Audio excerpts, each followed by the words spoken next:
জি, সূর্য যখন নামিবে পাটে আধার আসবে ছেয়ে, সূর্য যখন নামিবে পাটে আধার আসবে ছেয়ে, বিশ্বজগৎ অঘরে ঘুমাবে, তুমি থাকবে চেয়ে, শুধু তুমি থাকবে চেয়ে।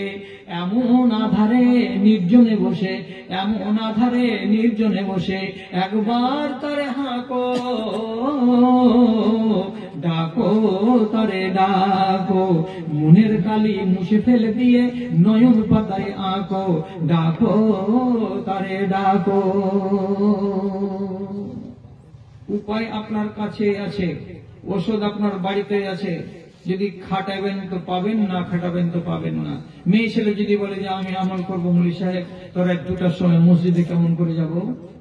আপনি বেটা ছেলে হয়েও আপনার জন্য জরুরি নয় যে মসজিদ যেতেই হবে, এটা নফল ইবাদত। আপনার বাড়ির কোণাতেই হবে, বৈঠক খানাতে হবে, আপনার শুবার ঘরেই হবে, কিন্তু পরিবেশটা হতে হবে এইরকম যেরকম আমি বললাম। কেউ যেন জানতে না পারে, কেউ যেন চেতন না থাকে, আপনার কথাগুলো বলার টাইমে আপনাকে যেন লজ্জা না লাগে, আর আপনি যেন এইটা সব সময় ভয় না করেন যে আমার কথা হয়তো আমার বাড়ি হলে শুনে নিল নাকি। এই ভয় যদি না থাকে, এইরকম একটা জায়গায় বাছাই করুন, ঘরের ভেতরে বসে বসে দোয়া করুন। আর একটা কথা বলে দিচ্ছি, বড় টাইট কথা, খুব টাইট কথা। এত টাইট কথা থামতে পারবেন না, এই জন্য আগামী দিনে আর আমাকে ডাকবেন না।